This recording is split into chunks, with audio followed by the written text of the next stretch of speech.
नमस्कार, बहुत स्वागत है आपका। आप देख रहे हैं कोर्ट दिस वीक। मैं हूं आपके साथ नेहा दुबे। इस बुलेटिन में अगले आधे घंटे हम आपको इस हफ्ते की बड़ी खबरों से, कोर्ट से जुड़ी हुई खबरों से करवाएंगे रूबरू। कोर्ट की कार्रवाई और सुप्रीम कोर्ट से लेकर हाई कोर्ट्स और लो कोर्ट्स तक के फैसलों को रखेंगे आपके सामने। तो आइए शुरू करते हैं courts this week.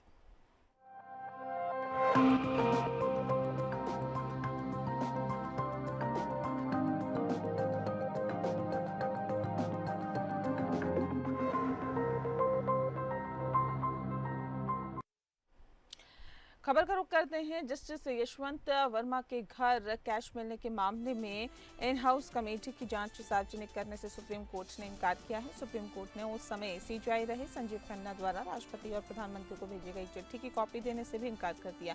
Supreme court के सेंट्रल पब्लिक इंफॉर्मेशन ऑफिसर ने सुप्रीम कोर्ट ऑफ इंडिया बनाम सुभाष चंद्र अग्रवाल फैसले का हवाला देते हुए ये भी सूचना नहीं दी जा सकती है। इसके अलावा सूचना अधिकारी ने इस जानकारी को नहीं देने के पीछे आरटीआई एक्ट के प्रावधानों को भी आधार बनाया है।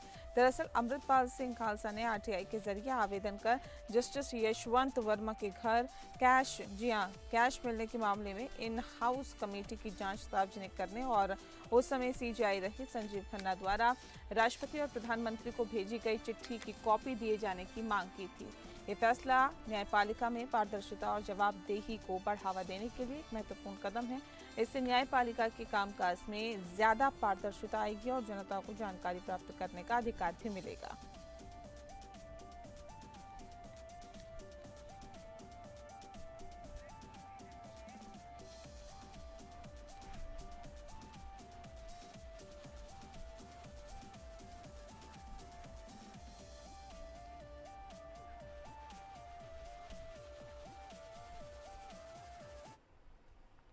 वही सुप्रीम कोर्ट बार एसोसिएशन के चुनाव को लेकर दाखिल की गई याचिका पर सुनवाई करते हुए जस्टिस सूर्यकांत की अध्यक्षता वाली बेंच ने वोटों की दोबारा गिनती के आदेश दिए। साथ ही चुनाव में धांधली को लेकर दाखिल की गई शिकायत में एक शिकायतकर्ता मुकुटनाथ वर्मा को कोर्ट में पेश होने का आदेश दिया है। न्यायमूर्ति सूर्यकांत ने कहा है कि चुनाव प्रक्रिया में कुछ खामियां हो सकती है, लेकिन इसका मतलब ये नहीं है कि पूरे चुनाव को रद्द कर दिया जाए। चुनाव आयुक्त ने बताया कि मतगणना में कुछ त्रुटियां हुई हैं, लेकिन इसका परिणाम पर कोई भी असर नहीं पड़ा है। न्यायालय ने चुनाव आयुक्त को कार्यकारी सदस्य के चुनाव के लिए पुनः मतगणना के आदेश दिए हैं। सीनियर एडवोकेट आदेश अग्रवाल ने चुनाव परिणामों को चुनौती देते हुए याचिका दायर की। उन्होंने आरोप लगाया कि चुनाव प्रक्रिया में कई विसंगतियां और धोखाधड़ी हुई है। कोर्ट ने अपने आदेश में कहा है कि हमने डॉक्टर आदेश अग्रवाल द्वारा की गई शिकायत का अध्ययन किया है। हमारी राय में इसमें निराधार निंदनीय आरोप हैं और हम बार को चेतावनी देते हैं कि वे इसमें शामिल ना हो। इसी तरह हम अधिवक्ता को अगले दिन न्यायालय में उपस्थित रहने का निर्देश देते हैं, अन्यथा बलपूर्वक कार्रवाई की जाएगी। जस्टिस सूर्यकांत ने कहा है कि डॉक्टर अग्रवाल आप समझ नहीं रहे हैं, इतने अनुभवी व्यक्ति हैं, आप क्या आदेश पर हस्ताक्षर करने से पहले एक और आप सब चाहते हैं। आदेश पारित होने के बाद अग्रवाल आरोप वापस लेने के लिए सहमत हो गए। जस्टिस सूर्यकांत ने कहा है कि ये बात हमें एक मजबूत प्रणाली की आवश्यकता है। हमें इसमें कोई संदेह नहीं है कि ईसी ने सराहनीय काम किया है। एक न्यायालय के रूप में हम आभारी हैं। उन्होंने एक स्वतंत्र न्यायाधिकरण की तरह काम किया है और कुछ प्रोत्साहन सम्मान होना चाहिए। 20 मई को घोषित परिणामों में सीनियर एडवोकेट कपिल सिब्बल को एससीबीए का अध्यक्ष चुना गया। उन्होंने 11,066 वोट हासिल किए, जबकि उनके निकटतम प्रतिद्वंदी प्रदीप राय ने 689 वोट हासिल किए। बता दें आपको कि चुनाव आयुक्त ने बताया है कि मतदान 20 मई को हुआ था और मतगणना के बाद परिणाम घोषित किए गए थे। फिलहाल जुलाई में वोटों की गिनती होगी और दरअसल मुकुटनाथ वर्मा ने चुनाव समिति के ऊपर आरोप लगाते हुए कंप्लेंट पुलिस को दी थी। चुनाव समिति ने चुनाव में पक्षपात किया।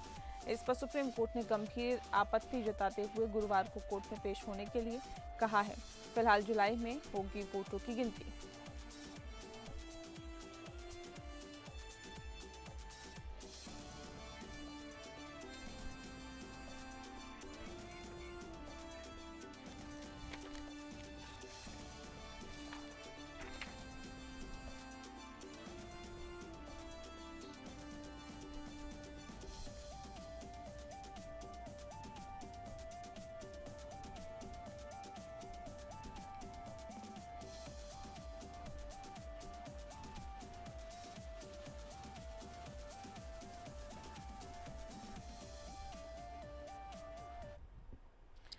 वहीं अगली खबर का रुख करते हैं। नीट पीजी परीक्षा में एक बड़ा फैसला आया है। बता दें आपको कि नीट यानी कि national eligibility cum entrance test post graduate PG 2025 की परीक्षा अब एक ही शिफ्ट में आयोजित की जाएगी।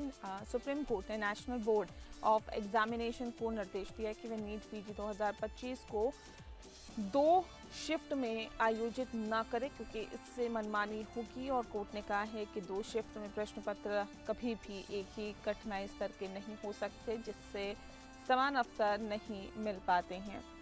फैसले के मुताबिक परीक्षा एक ही शिफ्ट में आयोजित की जाएगी। परीक्षा केंद्रों की पहचान करने और आवश्यकता यानी कि आवश्यक व्यवस्था करने के लिए एनबीई को पर्याप्त समय दिया गया है। परीक्षा 15 जून को कंप्यूटर बेस्ड टेस्ट यानी सीबीटी मोड में होगी। जस्टिस विक्रमनाथ ने टिप्पणी करते हुए कहा है कि 2 शिफ्ट में परीक्षा मनमाना है और उन्होंने कहा कि परीक्षा को 2 शिफ्ट में कराना असमानता को जन्म देगा, क्योंकि दोनों शिफ्टों में 2 पेपर में कठिनाई का स्तर अलग हो सकता है। ऐसे में ये भी ज़रूरी है कि एनबीई परीक्षा को एक ही शिफ्ट में आयोजित करें ताकि सभी छात्रों को समान अवसर मिल सके। कोर्ट ने कहा है कि नेशनल बोर्ड ऑफ एग्जामिनेशन की इस दलील से संतुष्ट नहीं है कि मौजूदा टेक्नोलॉजी के दौर में एक शिफ्ट में परीक्षा आयोजित करने के लिए वो पर्याप्त सेंटर नहीं खोज सकती है।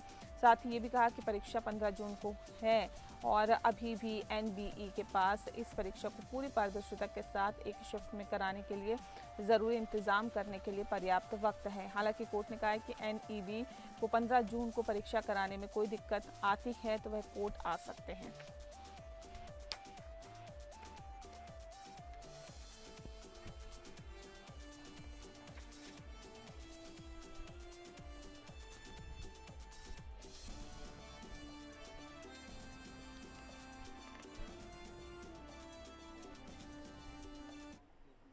वहीं वक्फ अधिनियम के विभिन्न प्रावधानों को चुनौती देने के लिए इस मामले में सुप्रीम कोर्ट में सुनवाई हुई है और सुप्रीम कोर्ट ने टिप्पणी करते हुए याचिकाकर्ता से पूछा है कि वक्फ 1995 अधिनियम को चुनौती देने वाली याचिकाओं को देरी के आधार पर क्यों खारिज नहीं किया जाना चाहिए। कोर्ट ने पूछा है कि 1995 अधिनियम को चुनौती 2025 में क्यों दी जानी चाहिए।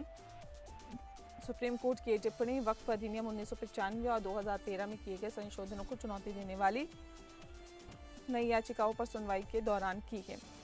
सीजेआई बीआर गवाई की अध्यक्षता वाली बेंच में सुनवाई के दौरान कहा कि पहले से ही एक आदेश है जिसमें आप आईए दाखिल कर सकते हैं और इसके बाद वक्फ अधिनियम 2025 के कुछ प्रावधानों को निरस्त करने की भी मांग करने वाली एक याचिका के लिए पेश वकील ने मुख्य मामले में हस्तक्षेप याचिका दाखिल करने की अनुमति दिए जाने की मांग की, जिसे कोर्ट ने स्वीकार कर लिया है। वहीं वक्फ अधिनियम 1995 को चुनौती देते हुए दाखिल याचिका में याचिकाकर्ता के वकील ने हमारा मामला अलग है, क्योंकि 1995 के अधिनियम को चुनौती देने वाला ये मामला पहले डी-टैग या अलग हो चुका है। इस पर सीजेआई ने कहा है कि हम देरी के आधार पर 1995 के अधिनियम को क्यों नहीं खारिज करना चाहिए। उन्होंने कहा कि 1995 के अधिनियम को 2025 में चुनौती क्यों दी जानी चाहिए। याचिकाकर्ता के वकील ने कहा है कि इस मामले को डी-टैग करने वाला एक आदेश भी है। फिर सीजेआई ने कहा है कि हमें तो उस याचिका को भी देखना होगा और देरी के आधार पर उन्हें खारिज भी कर देना चाहिए।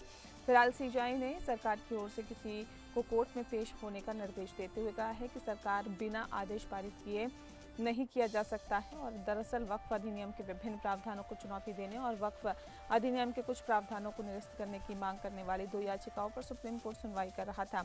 कोर्ट के आदेश के बाद मामले में पेश हुई एएसजी ऐश्वर्या भाटी ने कहा है कि वक्फ संशोधन अधिनियम 2025 को लेकर जो केस पेंडिंग है उसके साथ ही इस याचिका को नहीं जोड़ा जाना चाहिए।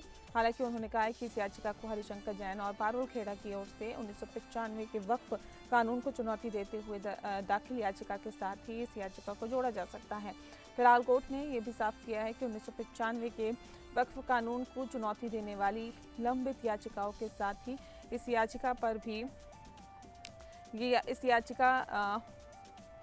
भी सुनवाई होगी, न कि वक्फ संशोधन अधिनियम 2025 को चुनौती देते हुए दाखिल की गई याचिकाओं के साथ होगी, जिस पर अंतरिम राहत के रूप में 2025 के अधिनियम पर अंतरिम रोक लगाने की मांग पर अपना फैसला सुरक्षित रख चुकी है। हालांकि ये स्पष्ट कर देना जरूरी है कि 2025 के अधिनियम पर जो फैसला सुरक्षित रखा गया है वह सिर्फ अंतरिम है और इस मामले पर आगे लंबी सुनवाई होनी बाकी है। साथ ही कोर्ट ने 1995 के वक्फ कानून को चुनौती देने वाली अश्विनी उपाध्याय की नई याचिका पर केंद्र और राज्यों को नोटिस जारी किया है।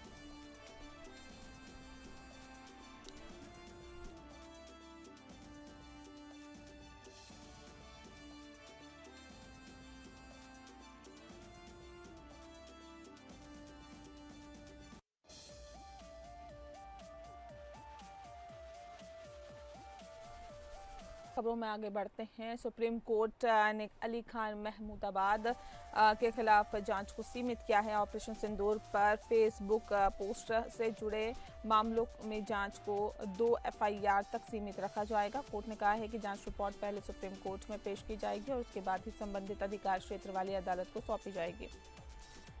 सुप्रीम कोर्ट ने प्रोफेसर अली खान की अंतरिम जमानत को जुलाई तक बढ़ा दिया है। बता दें कि कोर्ट ने हरियाणा सरकार को निर्देश दिया है कि वे 3 सदस्यीय एसआईटी का गठन करें जो 2 एफआईआर की जांच करेगी।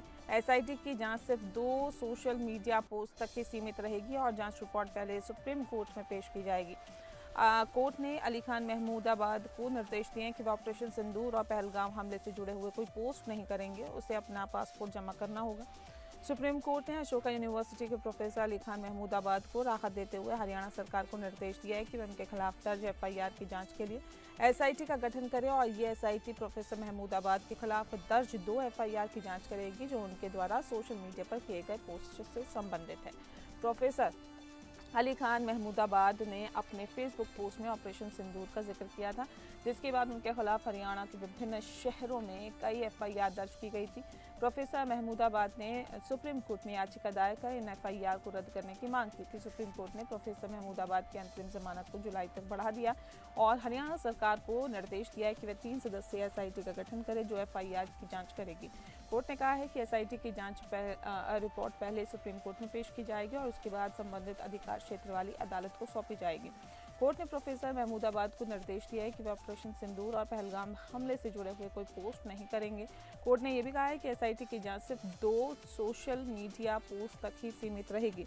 अब इस मामले की अगली सुनवाई जुलाई में होगी और जब सुप्रीम कोर्ट एसआईटी की जांच रिपोर्ट की समीक्षा करेगा और आगे की कार्रवाई के निर्देश भी देगा।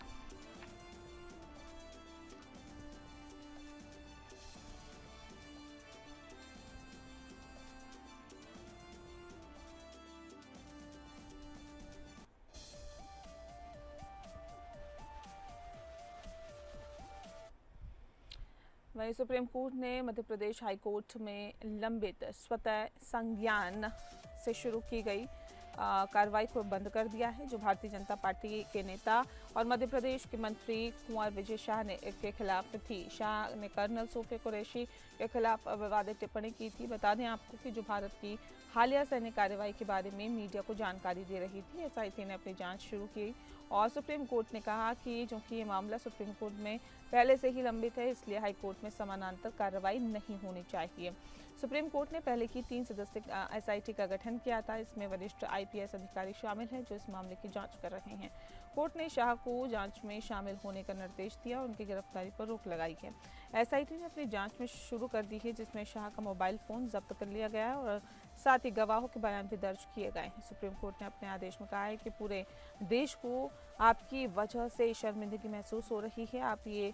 ये आप पर निर्भर करता है कि आप खुद को कैसे सुधारते हैं। कोर्ट ने यह भी कहा है कि जांच अभी शुरुआती चरण में है और आगे की जांच के लिए और समय दिया जाएगा।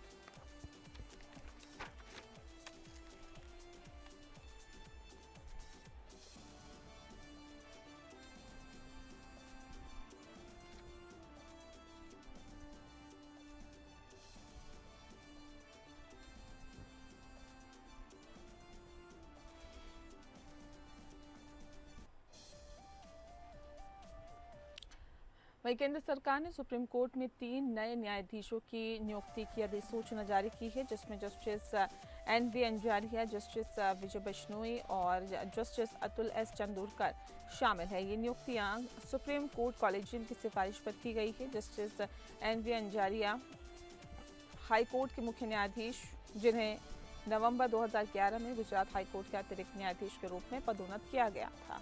जस्टिस विजय बिश्नोई गुवाहाटी हाईकोर्ट के मुख्य न्यायाधीश जिन्हें जनवरी 2013 में राजस्थान हाईकोर्ट का अतिरिक्त न्यायाधीश नियुक्त किया गया था।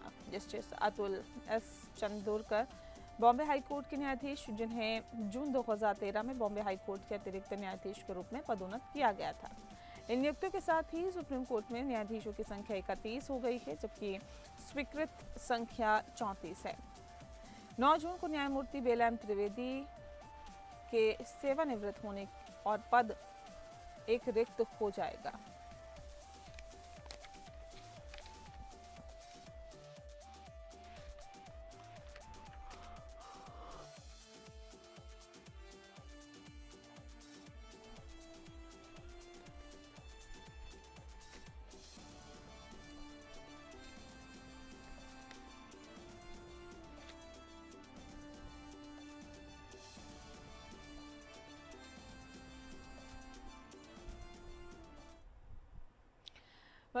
उत्तराखंड के पौड़ी जिले में 3 साल पहले हुए अंकिता भंडारी हत्याकांड में कोटद्वार कोर्ट ने बड़ा फैसला सुनाया है। इस मामले में आरोपी पुलकित आर्य, सौरभ भास्कर और अंकित गुप्ता को दोषी करार देते हुए उम्र कैद की सजा सुनाई गई है। साथ ही तीनों दोषियों पर 50-50 हजार रुपए का जुर्माना भी लगाया गया है और पीड़ित परिवार को 4 लाख रुपए का मुआवजा देने का आदेश दिया है। अंकिता भंडारी पौड़ी जिले की रहने वाली थी। ऋषिकेश के वनतारा रिजॉर्ट में रिसेप्शनिस्ट का काम करती थी और आरोप है कि रिजॉर्ट के मालिक पुलकित आर्य और उसके कर्मचारी सौरभ भास्कर और अंकित गुप्ता ने अंकिता को वीआईपी गेस्ट को विशेष सेवाएं प्रदान करने के लिए मजबूर किया, जिसका अंकिता ने विरोध किया। इसके बाद आरोपियों ने अंकिता की हत्या कर दी और उसके शव को चीला नहर में फेंक दिया।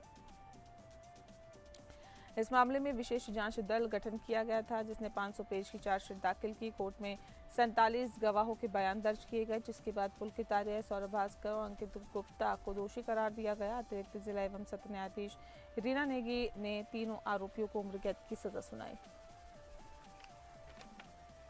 अंकिता के परिवार ने कोर्ट के फैसले का स्वागत किया है, लेकिन अंकिता की मां सोनी देवी ने कहा है कि वह आरोपियों को फांसी की सजा दिलाने के लिए लड़ाई लड़ती रहेगी। अंकिता के पिता वीरेंद्र भंडारी ने कहा है कि वह तब तक संतुष्ट नहीं होंगे जब तक आरोपियों को फांसी नहीं हो जाती।